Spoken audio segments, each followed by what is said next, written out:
morning, good evening, everyone, and welcome to our latest iteration of the Indic Book Club's Writers Open House with Otis.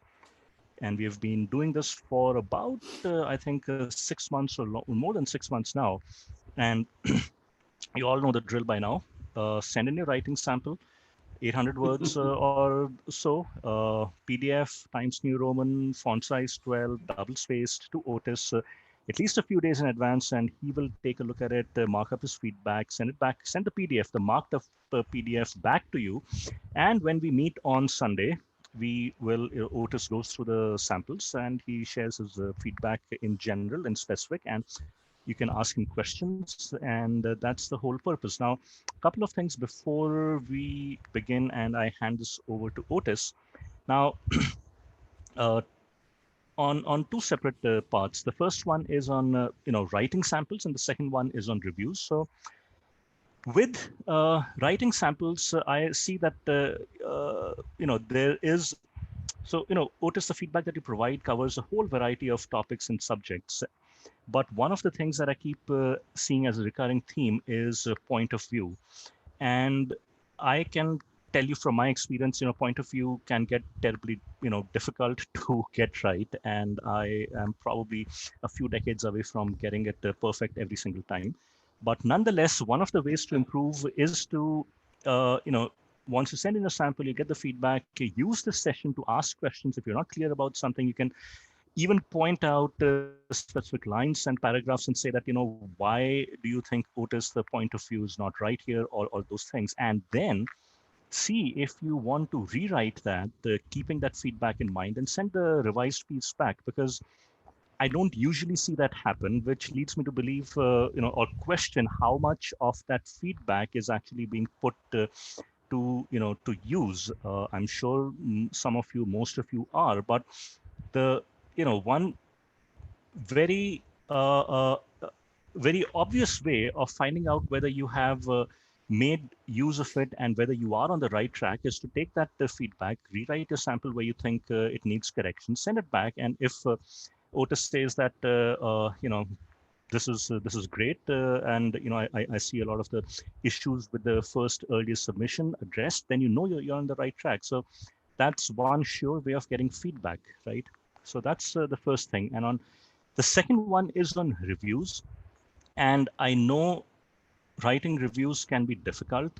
It can be time consuming. In some cases, it can take up almost as much time or a significant percentage of time to write a good review as it does to sometimes even read the book. And that can seem like a terrible waste of time, but it's your choice. If you want to write reviews, then you should write good reviews. You don't want to be, the one looking back 10 years from now at your review and say, who wrote this? I wish I could take this down from the net. So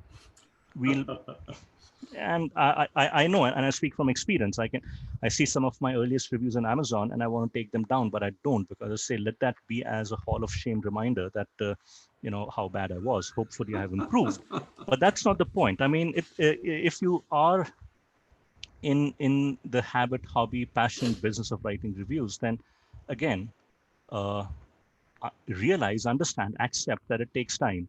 It takes practice, and it doesn't come, just because you've read a book, you're a good reader, doesn't mean you'll be a good reviewer. So anything doing is worth doing well.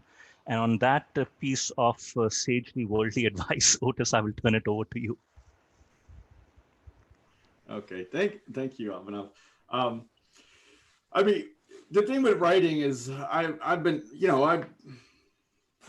I wrote my first short story when I was in high school. I didn't know that a person could write a short story. I thought that they were things that were written by other people. And then I suddenly had an assignment where I had a teacher, thank God, who said, okay, I would like you to write a short story. And I'm like, huh? What do you mean? What are you talking about? But writing and anything that's, all the things that we do, they're life's work. So we have to be easy about it. I'm hoping that I'm writing better now than I was writing when I was 30. I don't know. Maybe not, but I think I am. I know that I feel like I'm still, ascending. So that's always going to be the state for us, I hope. Um, Otis, you like this? Ram says you look 25, and I agree.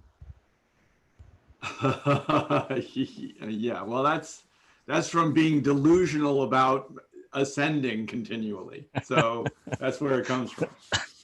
One question, sorry, Otis, one question that I have for all the participants is that if you have submitted a piece more than a week back, and if it has not yet been reviewed, or if you have not heard back from Otis, please do let him know, because sometimes emails can get buried in the backlog, or for whatever reason. So please. Right. Yes, Abhinav and I were just talking about that. It is my intention, and I basically always believe that I'm keeping up with all of the work that I'm getting. So if you've submitted something to me and I have not gotten back to you, it's not because I don't want to talk about your work. That's not the case. It may have been lost in my email, something like that. I was joking with Abhinav that I've sometimes taught workshops, and I'll have someone in the workshop say at the end of the workshop, "You've never talked to me about any of my work." Yeah, don't you like it? And I'm like, I never got it. I don't have it. I can't get back to you. So please don't think that I'm ignoring your work. I mean, I think with that person, they were like, he thinks it's so bad that he doesn't want to talk about it. It's like, no. So my belief is that I've talked about everyone's work that has been submitted. So please know that. And if I haven't for some reason, it's because of something glitchy. It isn't because of your work or a lack of worthiness or anything like that. So send it back to me. Probably the culprit is my email, but let's not just blame my email. It might be, you might have sent it somewhere wrong, or maybe it's in my junk folder. I never look at my junk folder. I mean, who can? I mean, I have 1,000 junk mails a day. Rashma, let's talk about your play a little bit. Yeah. So just in case there are people. I mean, I think probably most people here haven't read it, but maybe you could tell us a little bit about it. And I think it's an exciting day. Abhinav says that we've been doing this for 6 months, which is awesome. I think that's great. And I think you were here, pretty close to the start anyway. Right. And you've been reworking this play during this period of time. Right. And you've written the last scene. I mean, this is really exciting. Yeah, it is. So Abhinav, so I'm one person who has benefited a lot. I started with this play in a certain mold, and I had to, after getting the first feedback, I realized that I was making some wrong choices. So I rewrote the entire thing, which means I had to go back to the treatment. I had to go back to the step outline, which you have 10 steps of, and rethink the characters. And I started all over again. And of course, I did a to and fro with Otis. And I've also, even then, when he gave me feedback, I went back to it and corrected those things. And at times I sent it to him 3 times over. So however long this process has been, I've been able to rewrite the whole thing all over again, and I've finally been able to type the end at it, which does feel like, something. Because I don't have to think about it now. Like, it's all off me because I was breathing and washing my dishes and thinking of this play and thinking of the feedback. So at least I don't have to think about it again. So that is good. I think that that's perfectly expressed. It was something. That's exactly right. I mean, when we start with writing, I mean, this has definitely been the way for me. Like, I think I went into writing because I was trying to understand things. And it seemed like people were saying to me that you understand things through writing. What I've found by devoting myself to writing and trying to understand writing is that you can't understand things with writing. words are very inadequate to express our experiences. They're Right. very inadequate tools.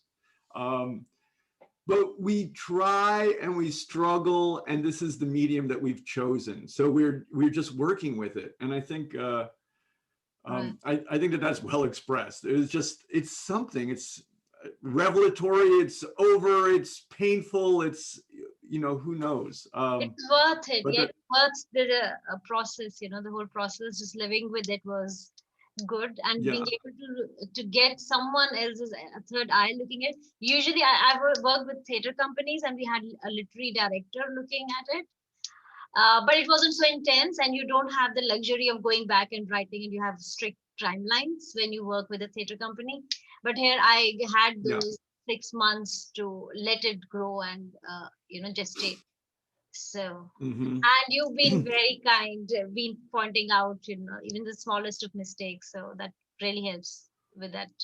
Well, I don't look at them as mistakes. I look at, you know, it's an evolutionary process. So we wouldn't want to say, you know, that it's a mistake. It's just it's a necessary. These are necessary stages for us to bring our work to life. And the biggest effort that we're making is bringing these characters to life. And I think that that's the main, you know, to me, that's the huge accomplishment of this draft, is that I think all of these characters are absolutely themselves and they're absolutely distinct. And when I read any section of this now, I absolutely get a sense of the entire character with each line that they say. That is what we're striving for, because that reflects, I think, a truth of life. The things that we say are actions of character, and they display us completely. And each of these characters is doing that now. I mean, there might be some shaping here and there still to be done, Right. but it's it means that, and as I said last time about your work too, I mean, our people are miracles, and if we can just get them on the page, if we can just get them on the stage, you know, the stage it's helpful because in the end you're going to have actual people standing in and reading those Right. lines. But at Right. this stage we don't have that, so you have to do all the work. You know, we don't have people to convince us that they're actually a person and not just a stock cardboard character. Right. You do it all with your words. Right. um I have a question. Apart from if you have any feedback on this, on the ending, if you have any something to say, but I mhm. had another question to ask here. Uh, um do you want to ask that now, or do you want yeah, me I'm, to I'm, talk? I'm happy. I just thought that it actually took me 10 years to write this play. So, yeah, from one draft to another, and it was always shortlisted whenever I sent it, but I knew it wasn't right. It's Mhm. already published somewhere, but even then I knew it wasn't right and it needed another draft. So, what is it that I can do to not take it me 10 years? What is the wrong, how to avoid making those wrong choices? I That's I mean, I don't have a good answer for you for that. I mean, I wrote an essay in 1990 that I then wrote a novel of in 2002, and that was 600 pages long. And I put it aside and I wrote other things. I read it and I was like, this is not right. This is not the way I want it. Right. I don't want to put this out there.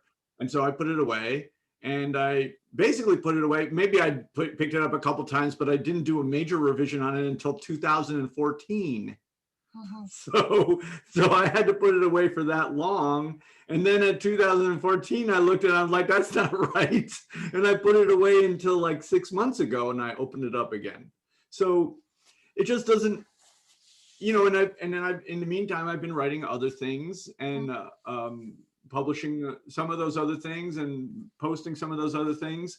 And I, I don't have great advice in terms of that. I think if Abhinav was talking about the reviews and you know, the struggle to write one that's good, I think what happens is that we do struggle. And early on in my career, you know, I struggled to write one story and then publish it. You know, I mean, I struggled really hard to do that. once you achieve that level, then you obviously have all the things you learned from that to apply to the next and the next and the next. And you do try and, I mean, I guess for me, I try to quicken the pace a little bit by you realize I have all these little things that I say pretty automatically about your work or anyone's work, about point of view. Right. And obviously I've developed that through my teaching, but I'm really developing that, though it seems like I'm just an altruist, doing this for the world, I'm also doing it for myself. Okay. I'm like, I'm driving myself with all of these things. When I say that, I know I'm saying something to you that's totally annoying and you probably hate me for it, I say the same things to myself and I hate myself for it. Right. But I realize, I think that, you're making me think about it. My biggest advice probably for quickening the pace is to realize that there are two people that we have to be. We have to be the person who writes and generates the raw material. The person who shows up and takes the risk to type whatever the hell we're going to type. Basically to dredge up the mud. You can think of it however you want. Sometimes people are like the marble that you then chop away and find out what the story is in it, the mud that you make the pot out of, whatever it is. But that person who does that is not judgmental, that is just a creative person that's in their own place, that's responding to the music of the spheres, the muse themselves, the gods, whoever it is that we get divine inspiration from. There's no judgment. We have to be that person, and then we have to put on another hat and be the person who looks at what they did. Right. We have to be those two people. Separating those two people is I think the most essential thing. And then the person here who looks back, they are never critical. They're not critical. They understand that this is the process. And the more we do that, we don't want to feel critical of ourselves, because then we end up feeling bad and then it takes longer. Right. So there's no quickening the process, right, but there is slowing the process. And so we don't want to slow the process at all. And that's the quickest way to do it. Did that make sense? That was a circle. No, I don't know. Maybe. Yeah. But that's all I can offer. I mean, I don't have great advice, but that's, we have to be the person who's just free to write the material, to get the words on the page, so that we have something that's shown up that we can then come back to as kind of a different person who has our rules. And my biggest rule is that I will not write a stereotype. Please, I don't want to write a stereotype. I want to put real people on the page. And those people must be distinct, and they do not do what I want them to do. They're not mine to play with and to make my ideas. I'm not trying to create ideas, my ideas. I'm trying to witness life. Right. I'm not trying to make life. I'm not trying to, I think that's part of it too. I'm not trying to make life. I'm trying to witness life. Right.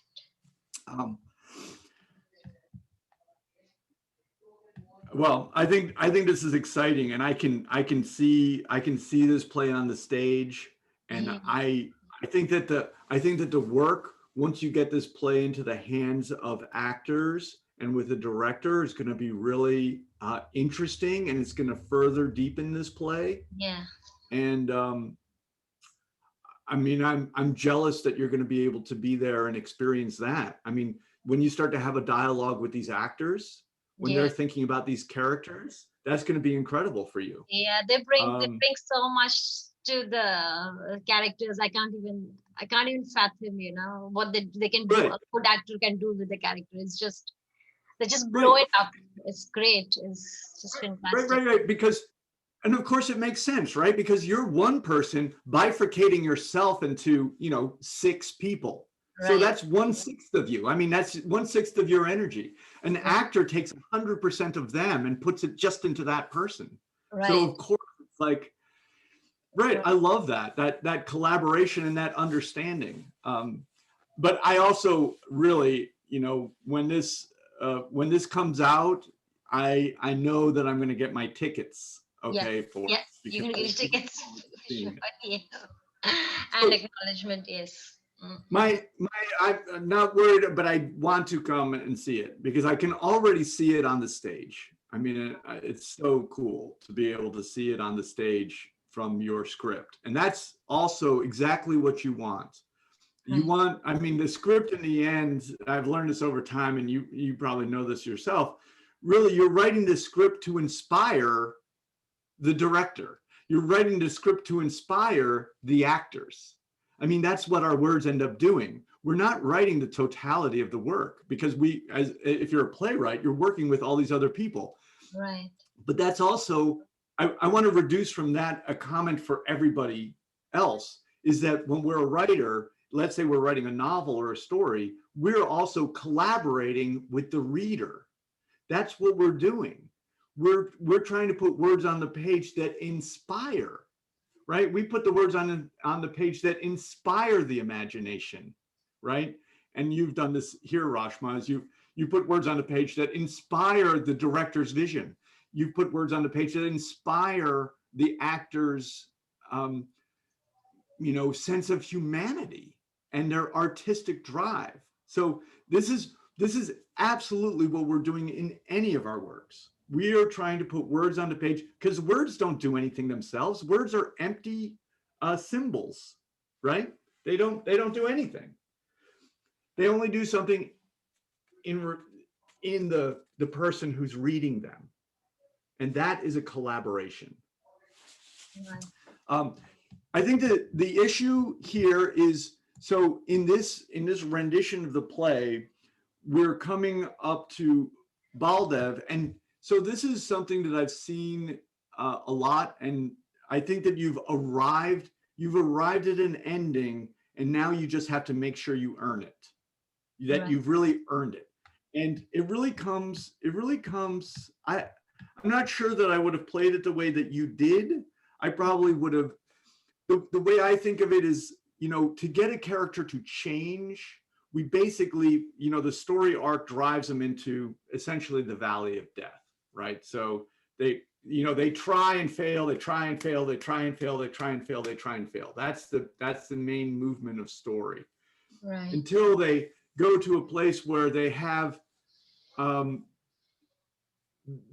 most difficult choice, basically.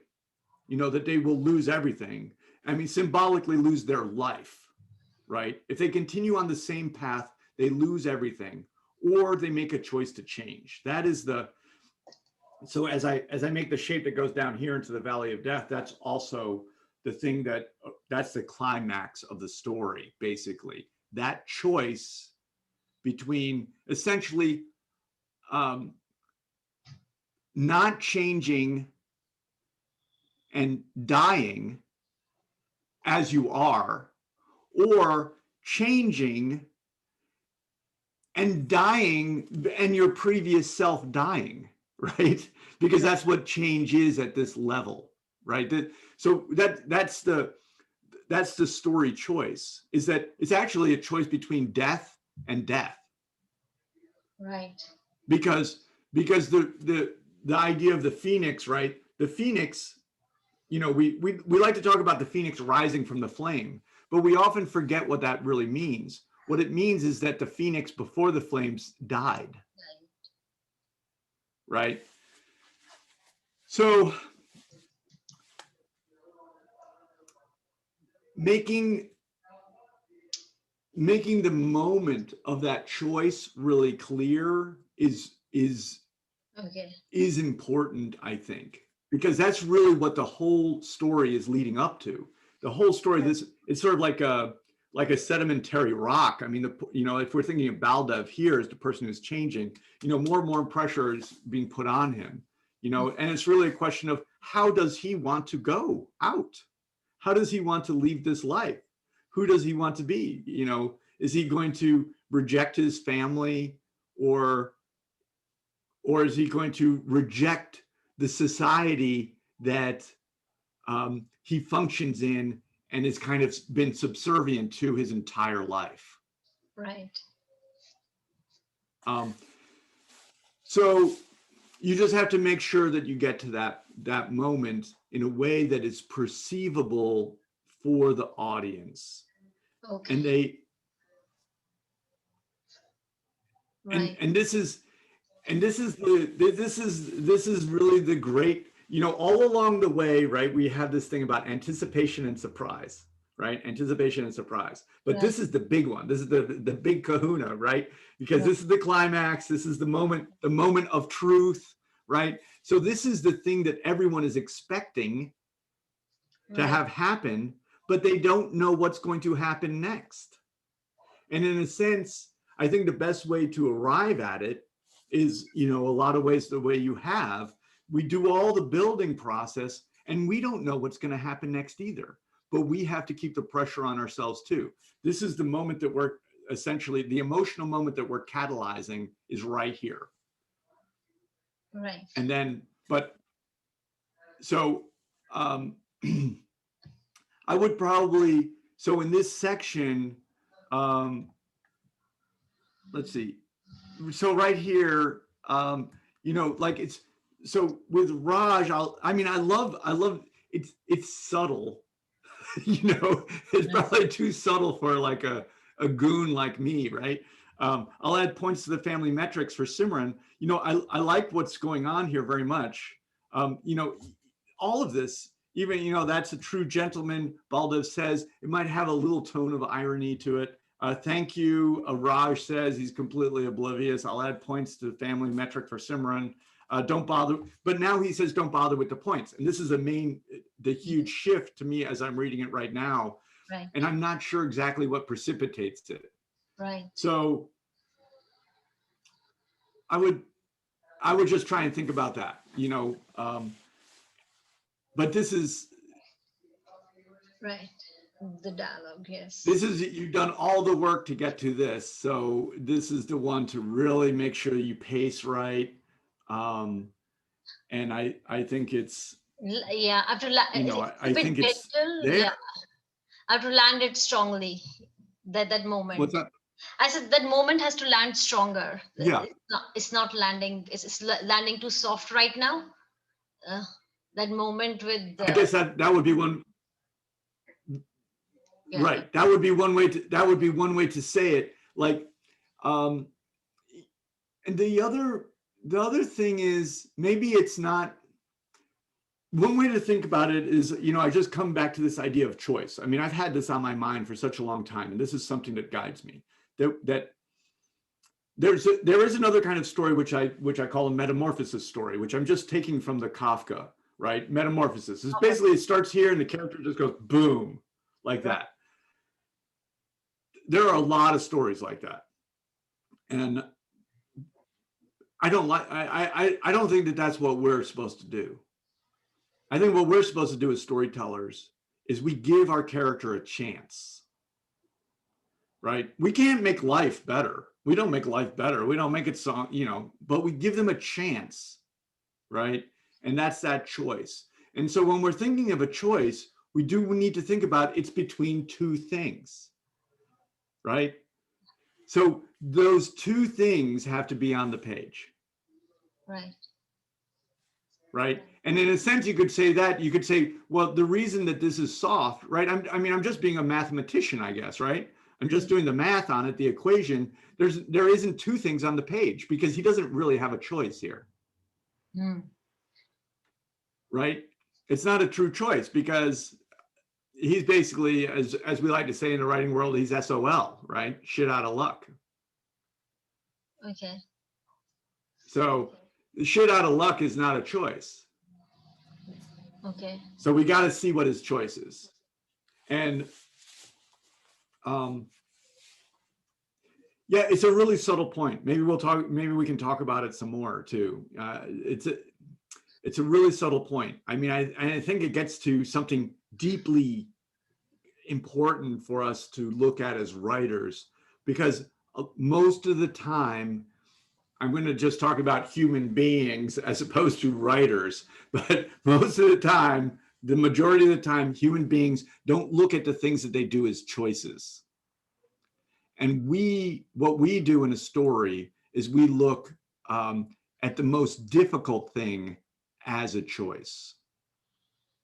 And that's what we mean. So I'm not meaning it in a figurative sense. I mean life and death, because it's life and death. You make the choice to continue doing what you're doing and you die, right? Or you choose to change and the old you is gone, right? You've risen from the flames. The old you is also dead. It is a choice. It's a choice between death and death. It's not an easy choice, but those two things have to be on the page. Right. And then we see what the character does. Right. And for me, like the way I separate sort of tragedy and comedy, basically, those two, the positive form and the negative form, we could say. The negative form is that they make the wrong choice. Right. The positive form is that they make the correct choice. But whether they make the wrong choice or the right choice, the reader basically sees and understands the choice, and if they make the positive choice, the reader makes the choice with them. I feel this is my take on the psychology. But if the character makes the wrong choice, the reader, in a sense, separates from the character who they've been with all along, who they've been rooting for, and they make the right choice. And that's what the reader takes away as a life lesson, in a sense. They get to experience this incredible hardship, and basically through the verisimilitude of the story form, they get to experiment with the choices that they might make if they were in a similar situation. That may or may not work out, but that's the way I look at it. Right. I'll have to do some thinking about it. Yeah. Again. Yeah, the play that I'm actually working with it because some of the themes are important to the novel I'm working on is Hamlet, because of the situation of themes. But thinking about Hamlet, the ending of Hamlet is a very interesting one, because he's trying to make the choice about what to do about the king, but he gets wounded by Laertes and he's already moved into the Valley of Death, right? He's in the Valley of Death when he decides to avenge his father against the king. An extremely interesting situation for me to think about. Right. So he doesn't, in a sense, he's only able to actualize in death itself. That's a fascinating moment. But this is what we're trying to get to. We're trying to get to that catalyst, that catalyzing moment of death, either death as you are, right? It's also like the poem, "Do not go gently into that good night." Mm-hmm. That's a little bit like death as you are, right? Do not go gently into that good night, or rise as a phoenix from the flame. You're transformed, but also you're transformed, right? It's not you anymore. Right. Right. The truism, one of the truisms that I've heard and that I've repeated is that one thing about your character, whatever character it is, your character does not want to change. Right. That might be insight about everybody on Earth. The one thing we don't want to do is change. Right. Yeah, great work. I better move on to Thank you so much. others. Yeah. But I love these characters. I can totally see them. I love this. I do love Baldev here, but I don't feel as acutely as necessary this moment and this choice. So, Right. And this is the time, this is what we put all our effort in. We've written the whole story in order to arrive at this. Yeah, right. It has to be stronger. Yeah. Right. Yeah. Okay. Sorella, let's look at your Sorella, I saw you here. Yes. Hi. Hi. Hello. You've written a review. Okay. So Bhagavad Gita. I was thinking to myself, I need to practice pronunciation in my pronunciation of the Bhagavad Gita. The Yes, D you're to on the the right G. track.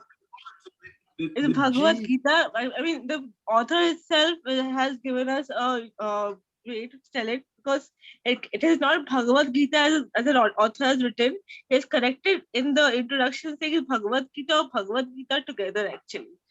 So Oh, wow. I have written it twice in a different way in the article also. I have to like make it uniform. Okay. So yeah. Let's dig into this. I want to say first of all that I'm very intrigued by this book. So like I read your review and it made me feel like I want to read this. For me, and you know, some of the points that get made here, you know, this quote, there can be a danger to opening with such a long quote. But I did appreciate being able to see some of what's being written. I think for me, the core of the review is that I'm not sure from reading this what the central issue is, what the central argument is for the book. So what is the thesis of the book? And I'm going to go ahead and guess what the thesis is based on the title. Based on the title, this is, and you touch upon it just sometimes in here, it's about basically the Bhagavad Gita being relevant for modern people. It's not really about millennials. The millennials is just a way to say that it's relevant in the modern world. Right. He's trying to make it relevant in the modern world because it's the ancient text. So he's trying to make it relevant for the modern readers throughout the book. So as you mentioned, that the conflict of antagonist and protagonist, I tried very hard to find through the book. I underlined almost all sentences to find that conflict, but there was I could not find the central conflict, unfortunately, because there's so many chapters dealing with so many topics and aspects of the Gita. Well, okay, so I'm gonna help you, I think. So I don't think he's not working to make it relevant. He's basically trying to shape the perception of the work to say that it is relevant. Okay, so if his thesis is it is relevant, then that means that the contrary point of view is it is not relevant. So a thesis basically works like this. So this is for everyone who's working with thesis. My breakdown of a thesis, because I'm a very reductive thinker to try and help myself through these difficult issues, is that it basically is, you think this, that's A. You think whatever it is. And in this case, it would be, you think the Bhagavad Gita is not relevant. Mm-hmm. You are wrong. It is relevant. That's the argument. That's the central thesis, I would imagine, of this book. And I think that you will find it somewhere early on that the author, I would very much expect, but I have not read it. It is possible to print a book and to fail to get to the central thesis of it, but the title itself does suggest it to me. It's basically saying millennials do not, you millennial. Yeah. I'm not sure. Are you sharing anything on your screen or not yet? Yeah. Isn't it? You don't see Sorellis? I don't. I'm not sure if others do. No, I don't either. Did I share the last one? No, we cannot see anything there. No. Oh, I'm so sorry. I thought I did that already. I was looking at it.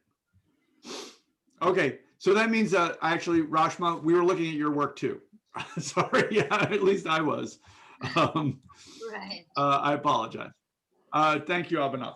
Okay, so Sorella, so the title is kind of informing me, and probably somewhere in the book early on, this is the central thing, that basically he's saying, he's making the argument, you think, you pointing to millennials, but basically pointing to all modern readers, or like all modern people. You think that this ancient text is not relevant in the modern world. I'm arguing that it is. And now, once we have that as the thesis, most likely he's going to say, I'm arguing that it is.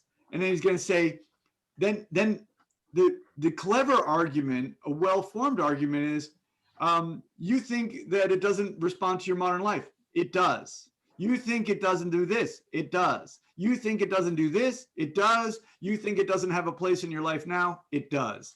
It basically, once you create that central argument, then you basically have the steps to achieve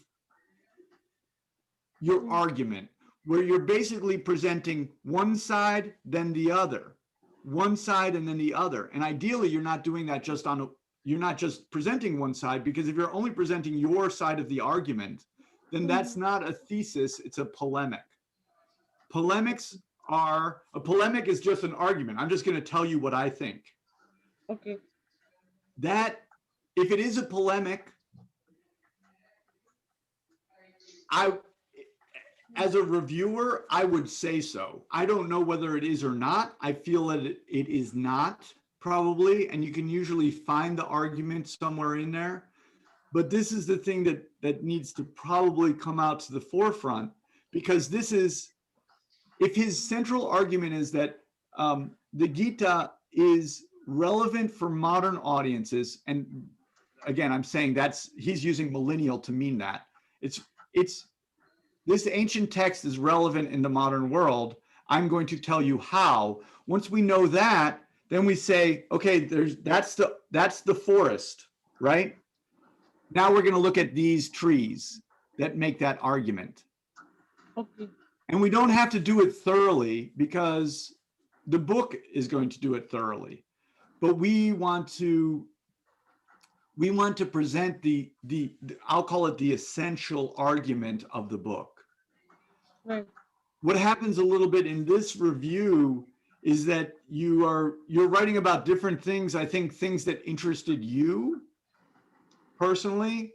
Sometimes it was this or it was that. Things that you took away from the book, but it wasn't focused on the argument of the book. It wasn't focused on the thesis of the book all the time, which is basically what we want to do. So it's like, there's a saying, like you're missing the forest for the trees. We say, like you're missing the big picture by concentrating on a couple of the trees that you saw that basically stood out to you, and then you wrote about those. And so I missed the big argument. But you get to it here. Let's see. Yeah, can I ask your question here? That can I say the reinterpretation of the Gita and not a translation, because he emphasizes that it's not a translation, but it's or a substitute for Gita, but it's a reinterpretation of it for the modern readers. I just can write that line somewhere in the beginning. Well, I mean, I think I'm trying to. I think that this book is, well. So I'm not sure that it's just an interpretation. I think that it's arguing that it is relevant. So, like, there's a difference between saying, oh, this is a modern interpretation. I mean, maybe it is. I don't know, because I haven't read the book. If it's simply a modern interpretation of the Gita, then you could just say this is a modern interpretation of the Gita. And you could even say it's a modern interpretation of the Gita that suggests that the Gita is still relevant in the modern world. I mean, that would be an argument that's even being made from producing a modern interpretation. Or it's a book that's arguing that the Gita is relevant, and in arguing that, it also interprets it. So they are different things, and I don't know which it is because I have not read the book. But I know that Abhinav is going to be kind enough to send me a copy, because maybe this was one of the ones that was sent out for reviews. So he knows that I would love to be able to read it. Absolutely, honestly, it yes. It sounds fascinating to me. I mean, I love this kind of argument. And some of the things that you touch upon that I think are coming out of the Gita themselves, I'm like, I love that, and it goes along with what is kind of a stereotype, of course, but like each new generation basically shuns the knowledge of the older generation, right? So this is working within that larger motif that has existed, in the world, Anyway, so I want to go to, so I make a lot of specific notes here. I mean, okay, so you have things here, the karma yoga. I'm going to out the fact that I'm planning to write my own book that's going to be the yoga of writing, because yoga and writing and the sense of sort of opposition has been so, and even on its physical level. I mean, I think everything rises out of the physical level, but I think it's very applicable in writing itself. And I want to try and write a writing book that keeps that as its focus. And I've even started doing yoga again in order to do my research. But this, I think, this was so incredible to me, because this very much informs the way I think about writing. You have the right to action alone, not the fruit. That is like, that nails what, for me, what I've been thinking about writing for many, many years. This is what I mean, in a sense, like, when I said to Rashma, we don't get to make meanings. We don't get to make the world. We get to witness the world. We get to act within the world. This is what we're doing. This is the most famous quote actually from Gita. This is the most famous quote and often repeated quote from Gita.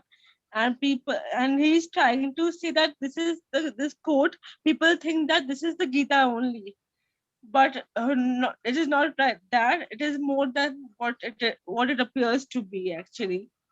So I writing it for the review for the first time, I have made a lot of mistakes in interpretation maybe, and that's why I wanted to really know, because it's very heavy text if you see. Right. Well, I love that, but it is, yeah. So when I read that, I'm like, wow, I'm really interested in that. But that's you and me both basically responding again to the trees. But what we really want to be reviewing, we want to review the forest of the book. We want to review the forest. We want to talk about the essential, largest argument and how he actually gets there with that argument. Because I think the largest argument is, as you say, where do we have it? I just marked that because I thought it was great. It's a famous quote, but look at that, remarkable. I don't even know it. So I'm obviously out of the loop. I'm looking for the thing about relevance. Are you talking about karma yoga? I see the relatability. I like this idea. Well, it seems like one of the things he's saying it's relevant because the work continually evolves. And I think that's really a great statement. I mean, we've talked about that a little bit here in terms of the ancient texts and the storytelling form, and that there is always an evolutionary principle to it, because going back to what we were talking about earlier, whatever we write, whatever has been written, and the stories we tell are always a collaboration with our audience. And so that means it must be evolving. I tell the story to this audience, in some in 5,000 years ago, it sounds like this. I tell the same story to this audience in the modern day, it sounds like this. It has evolved because the world evolves. So I think that that's a central point. Should I put that in the beginning? Should I put this in the beginning? Would you suggest the last line? The last line, should I put it in the beginning? Cyril, I was just thinking about something because I have this, this idea of this book, right? And I told you I was doing my research by going to yoga actually again, because I'll tell you, this is not something I'm good at. So it's very painful for me to have to go through this process of showing up to yoga. But one thing that the yoga instructor says a lot is this one yoga instructor, he says, no forcing, right? When we're doing something, he says, don't force it. And I was just reminded of that when you're saying, put that up front, don't force it. I'm not going to say force anything.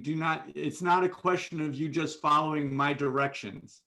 It's a question of you listening in a sense to what I'm saying about finding the central argument, seeing the forest, and then seeing the trees, the groups of trees, the groups of arguments that make up that central point, and trying to write about those things. It's not a question of, like if my yoga instructor said, I'm there, I can barely lift my arms over my shoulder at this point. And he said, well, you take your hand and put it on the center of your spine.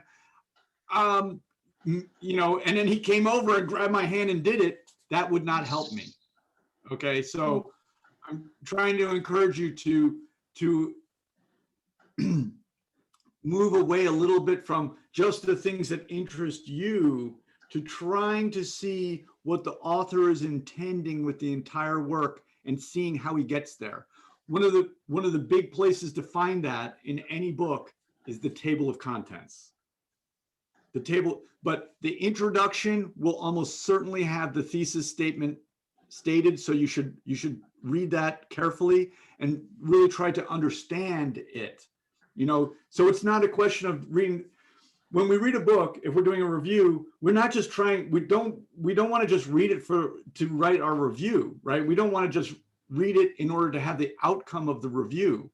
We want to read it by being really present for that reading. We want to really understand what the intention and the experience that the author is trying to create. And then when we write the review, we basically try and assess where they succeeded and failed in creating the experience that they intended to create. So I guess I'm trying to encourage you, it's not a question of just following my directions. It's a question of, and so I'm saying no forcing. Look at the book, take out of it, I don't know because I haven't read the book, and I'm also not writing the review. Read it and see what is the central argument. I'm going to guess it's going to be about this idea of relevance. I'm going to bet that one of the things that's crucial to understanding how the author develops this argument is this idea that texts evolve. So that is obviously a crucial point in it, and there's going to be a couple of others. I think that the issue, I think you have highlighted this quote. I think that that's also probably crucial too, because it sounds to me like the author is emphasizing this quote because he's saying, we don't have control of the outcomes, but that doesn't mean that we shouldn't be acting. We need to be involved. Like he's making this point that that we can't stand outside of the struggle, essentially, that he's trying to invite millennials into the struggle of action. I can see that that's probably part of his point, and it might even be one of the largest parts of his point, to basically say, we have to take our traditions and continue to move them forward. They're relevant, and the lessons of the past are relevant today, and we need to take them into the future. I bet he's probably leaning in that direction. Right. And yes, he's also emphasizing on why it is more than karma yoga as many people think, as in more than action, just action. And I wanted to emphasize that because with being an often repeated quote, I wanted to emphasize that it is more than what it appears to be. So yes, I tried to put that So, there. Sorella, I'll tell you how, so not that I don't do everything right by any means, but like when I used to sit in the workshops, right, and I used to hand in my stories, and I would have 10 people go around the room and just trash me, they'd be like, this is wrong, blah, blah, blah, blah, blah, blah, blah. And they would write pages of notes, and they would scribble like I did on your page, right? They would do all of that stuff.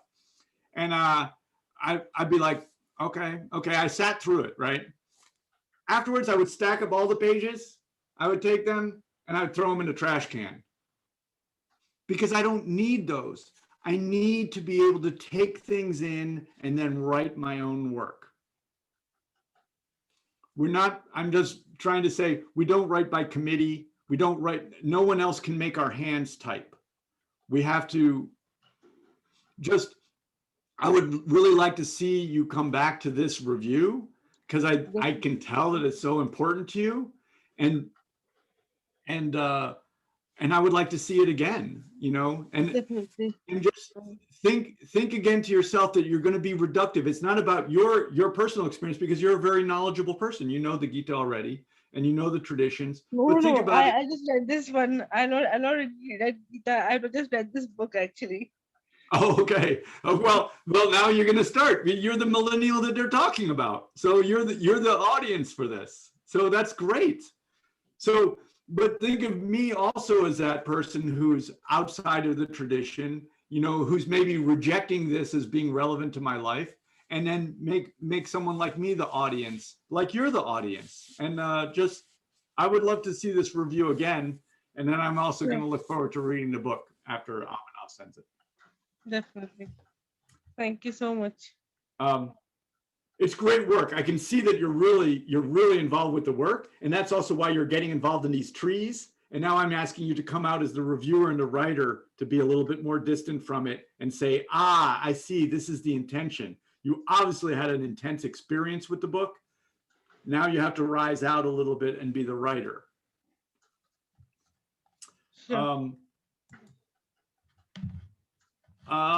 Madhavi, let's talk about your work a little bit. Hi, Otis. Madhavi. Hi, how are you? I'm fine. How are you? So how are you feeling in this work right now? I can relate to what Rashma said. I've been with these characters for almost for 10 months now. Yeah. I've written about 50,000 plus words on them. And ever since I started with this workshop, I've been going back to what I've written earlier. And believe it or not, this is my second or third version that I'm sending you. So I try to work on them. And I would say half of the words that I've written I find them to be writer's point of view. So I try to change that and send it to you. Yeah. So, yeah. Okay. Well, I'm going to tell you, it is hard work. So, the piece I wrote that actually, because I went to Stanford, I had a fellowship there, but the piece I wrote that got me in there was 15 pages long, and it took me 1.5 years to write it.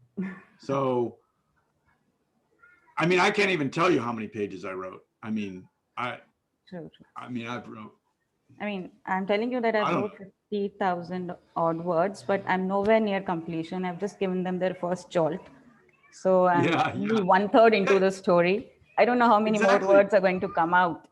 We gotta say, till the time I'm able to write the end. Yeah, we pull up this mud, and then we start to shape it and do things with it, and Yeah. it's just very different. Well, I definitely have the sense, like I see you enjoying these characters existing. Definitely. Yeah. They're not you. They are characters themselves. I feel this guy here talking to this woman. He's doing these crazy things. I love it. He's fixing her window. He's showing his heart to her, but she doesn't see it. It's wonderful to see them interact. Um, it Now that we have characters like this, what we do is we kind of deepen them a little bit, and we see the way people are a little bit more complexly. So my comment about this work is that they basically have a dialogue. There's this is we're up at this level, okay? So we're releasing that we're away from the level of like you're just trying to write what you think is right, and then you're just doing it all, and the characters are serving you. We definitely have characters on the page.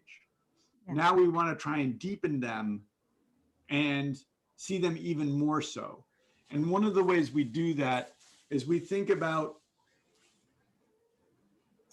what people say.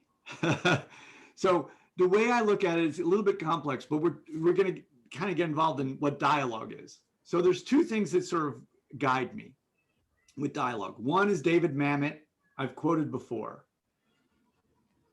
Characters do not always say what they mean, but they always say something to get them what they want.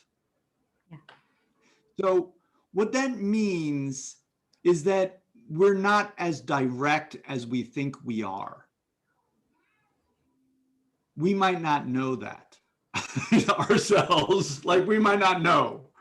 But I'm saying if we can, like, we'll just forget about us for a second, okay? Let's not apply this to us.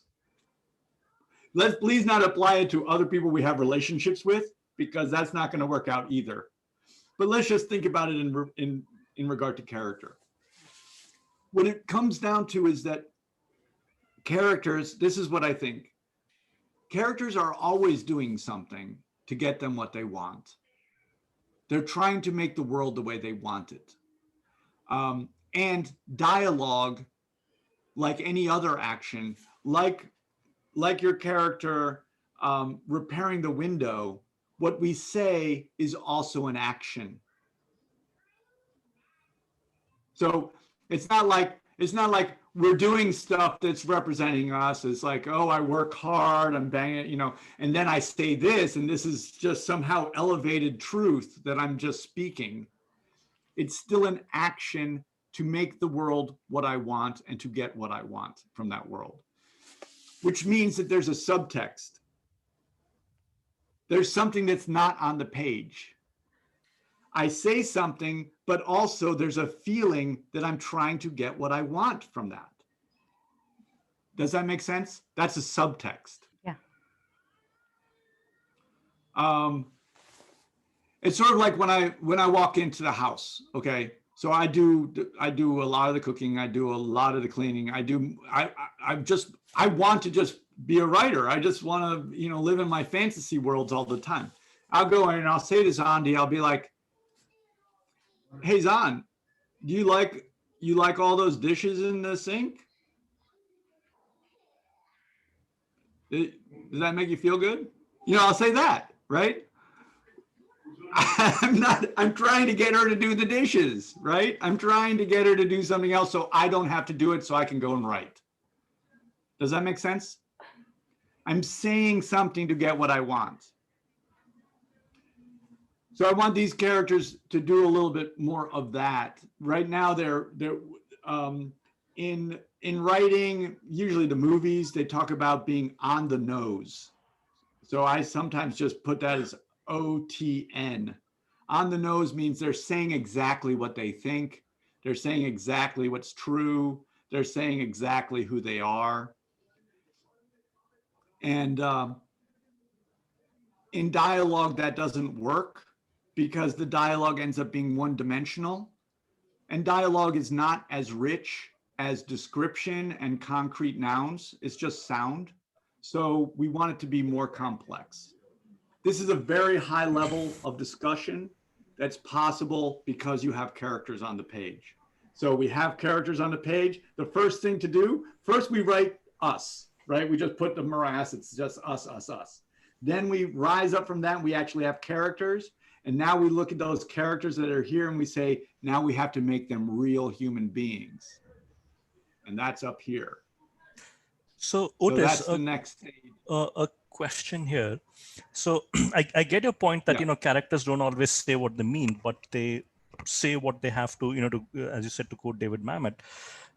In that sense, so a character may not say what they mean either because they have an intent to deceive, for example, or they may be afraid of hurting someone's feelings, or for whatever reasons, right? There could be any number of reasons. How and different people will say different things at different points during the course of a book, during the course of their lives. How do you then balance it with the need to not have the reader form an opinion of the character that may be contrary to what I may want to present? Because I may be pursuing that line of writing for one reason, but the reader may say that, okay, this is a confused person, or what a scheming little devil this person is. Mm-hmm. So how do you resolve that conflict? Well, so we're going down to the very reductive motivation. So the issue of whether someone's intentionally trying to deceive, I'm going to say that mostly people are not. Right. But if they are intentionally trying to deceive, they're still intentionally trying to deceive, which is something that that the reader should be aware that they're intentionally trying to deceive. We should let the reader in on that. But they're still doing that in order to get what they want. So getting what the character wants is a subconscious drive. And all of our actions are in service of the subconscious drive. That's called motivation, right? That's the motivation of the character. Sometimes we think of motivation of the character as being tangible, but even then, sometimes we think of motivation of character being tangible, but it always has also a subconscious drive to it as well. Like my example of that is the famous story of Bonnie and Clyde. Let's say Bonnie, or we can have anyone who's trying to get money, okay? But Bonnie basically robs banks. Correct. So in a sense, we can see her robbing banks because tangibly, and that what she believes is that she wants money. So that's a motivation. But actually, subconsciously, we see in the story that what she really wants is respect. Right? So, correct. But she doesn't know that she wants respect. She knows that she wants money. So in the same way, Abhinav, and it's a little bit complex, your character who says something to deceive, right, thinks that they want the outcome of that deception. But what do they really want? What's driving them that's subconscious below that? A feeling of control, a way to escape their own vulnerability? Who knows? But there's something human. There's a human motivation below that is consistent for all of us. We all have a human motivation to get what we want.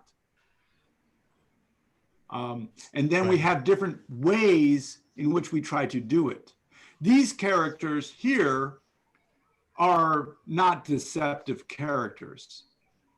So they're not saying things to get what they want in a conscious way, but they're still doing it. Just like when I walk in, I'm not trying to manipulate Zandi, my partner. I would never do that. That would make me a horrible person. And I don't want to be a horrible person. I'm not trying to manipulate.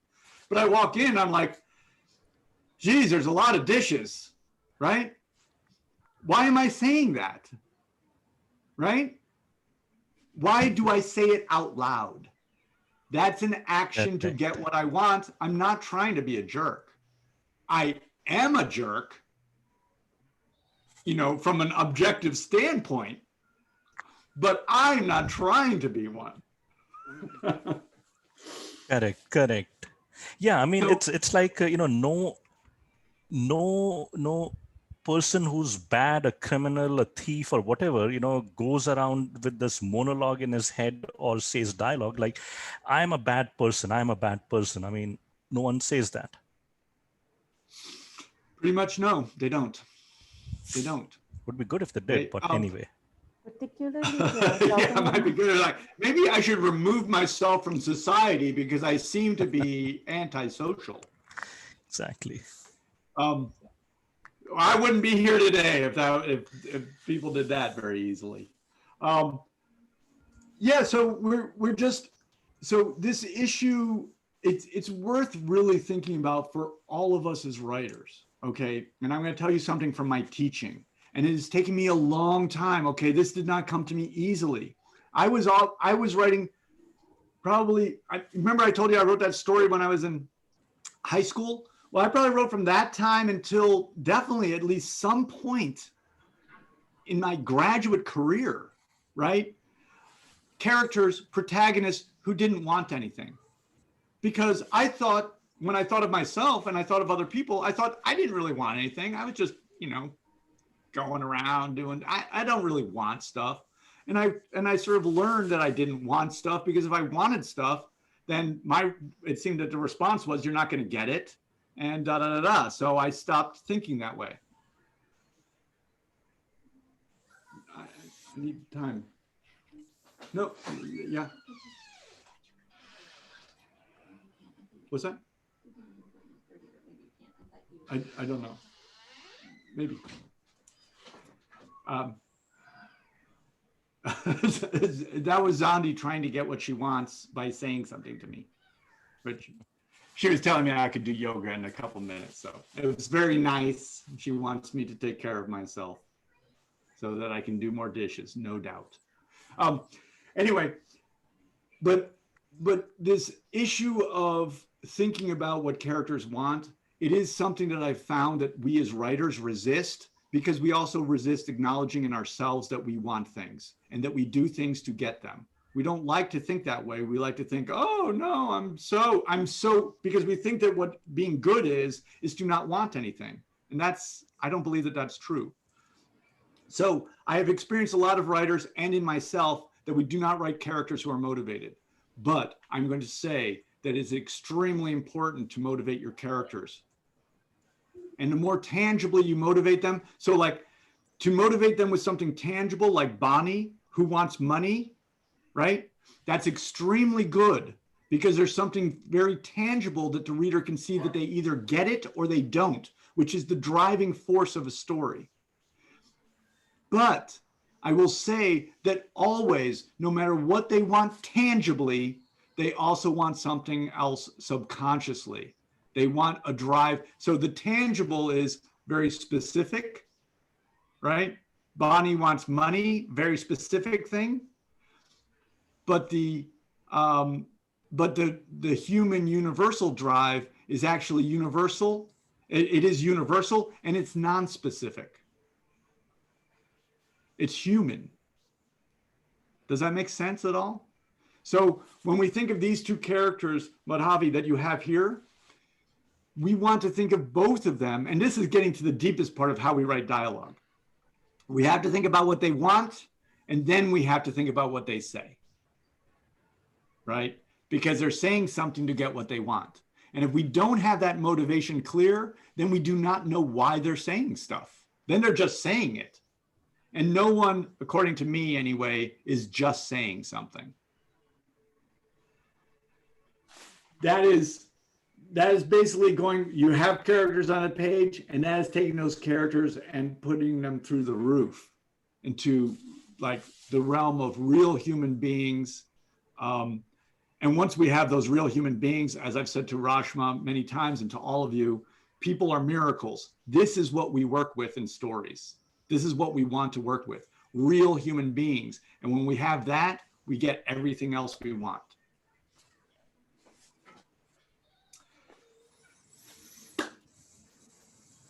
That's it.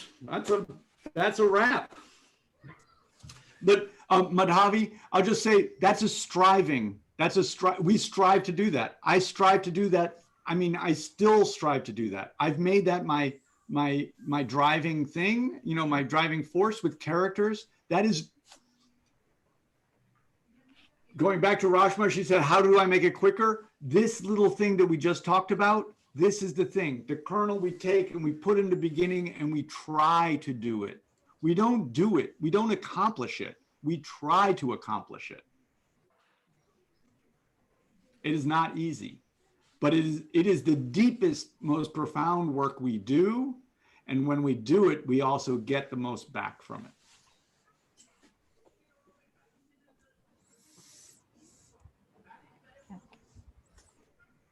So thank you, Otis. Thank you, everyone. And as I said at the beginning, based on the advice feedback you get, it would be great if you could put that into revising your piece and pieces and send them back. So, because not only just, for yourself, but when we get to see what a piece was and what it is now that, after it's been improved, after the feedback that you get and all, I think watching that journey in itself helps us, understand aspects of writing that benefit all of us. So please do keep those pieces coming in, and we will see you next week. Thank you, Otis. Thank you, everyone. Have a good day. Bye. Bye.